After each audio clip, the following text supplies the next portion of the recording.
سردی آ گئی ہے لیکن آپ کے بچے کی ناک بہنا بند نہیں ہو رہی۔ کیا آپ جانتی ہیں کہ صرف غذا بدلنے سے بچہ بار بار بیمار ہونا چھوڑ دیتا ہے؟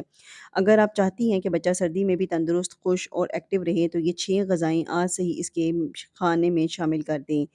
اور نمبر 5 والی غذا کو اکثر مائیں نظر انداز کر دیتی ہیں، لیکن یہ بچوں کے لیے قدرتی ڈھال ہے سردی۔ السلام علیکم، میرا نام ہے ڈاکٹر ثانیہ اور میں بچوں کی ماہر ڈاکٹر ہوں۔ چلیں ویڈیو کا آغاز کرتے ہیں۔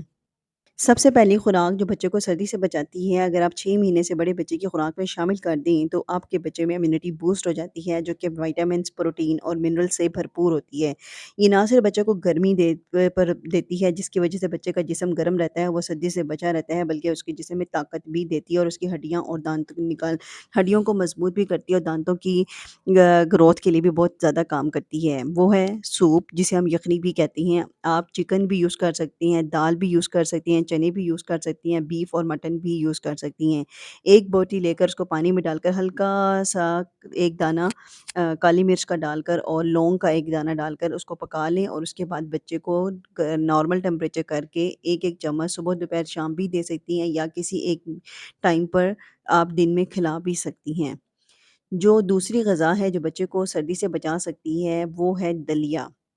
جی ہاں، آپ نے بالکل صحیح سنا ہے۔ دلیا نہ صرف پیٹ بھرنے والی غذا ہے بلکہ جسم میں گرمائش اور توانائی بھی پیدا کرتی ہے۔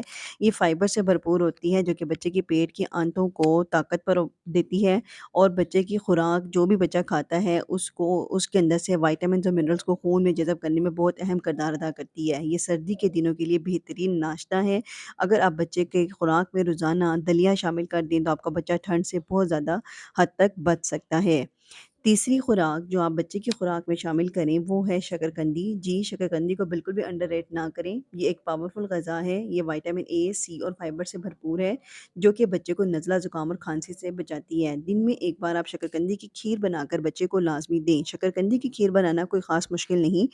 آپ نے شکرکندی کو بوائل کر لینا ہے یا اسٹیم کر لینا ہے، اس کے بعد دودھ میں شامل کر کر آپ نے اس کو پکا لینا ہے۔ تو وہ پتلی سی کھیر بچے کو دن میں ایک بار لازمی کھلائیں، جو بچے کی طاقت کو بڑھائے گی۔ اگلی غذا جو بچے کی خوراک بہترین کرتی ہے، وہ جو طاقت سے بھرپور ہے، وہ ہے 5ویں نمبر پر کیلا۔ کیلے کو لوگ اکثر اس لیے نہیں کھاتے کہ اس سے بچوں کو زکام لگ جاتا ہے، لیکن اگر آپ کیلے کو دن کے ٹائم استعمال کرائیں تو یہ انرجی سے بھرپور ہوتا ہے اور بچے کے معدے کو مضبوط کرتا ہے۔ کیلے میں پوٹاشیم ہوتا ہے، جو کہ بچوں کے جسم میں پٹھوں کو بناتا ہے، اور پٹھے بچے کی گروتھ میں بڑا اہم کردار ادا کرتے ہیں۔ سب سے آخری خوراک 6 نمبر پر، جس کو آپ نے بالکل بھی مس نہیں کرنا، وہ ہے دودھ۔ دودھ کے اندر اگر آپ ہلدی ڈال دیں تو یہ آپ کے بچے کے لیے قدرتی اینٹی وائرل اور اینٹی انفلیمیٹری ٹونک بن جاتا ہے، جو کہ آپ کے بچے کو بیماری سے لڑنے میں بھی مدد دیتا ہے اور بیماری سے بچنے کے لیے بھی۔ اور نہ صرف یہ بیماری سے بچاتا ہے بلکہ یہ بچے کی نیند کو بہتر کرنے کا بہترین نسخہ ہے۔ روزانہ رات کو آپ ایک کپ دودھ میں چٹکی بھر ہلدی ڈال دیں۔ اگر آپ کا بچہ سال کا بڑا ہے تو کھلے دودھ میں، اور اگر آپ کا بچہ سال سے چھوٹا ہے تو پھر آپ اس کو اوائڈ کریں۔ اس کے اندر آپ شہد بھی ڈال سکتی ہیں۔ 6 غذائیں اگر آپ روزمرہ مینیو میں شامل کر لیں تو نہ صرف بچہ سردی سے بچے گا بلکہ اس کی گروتھ بھی تیز ہو جائے گی۔ کون سی غذا آپ کے بچے کو سب سے زیادہ پسند ہے، یہ اپنے کمنٹ میں مجھے ضرور بتانا ہے۔ ویڈیو پسند ہے تو لائک، شیئر اینڈ سبسکرائب کرنا مت بھولیں، اور اگر آپ جاننے میں انٹرسٹنگ ہے کہ بچوں کو نزلہ زکام میں کیا کھلائیں یا کیا نہیں، تو اگلی ویڈیو کے لیے ریڈی ہو جائیں۔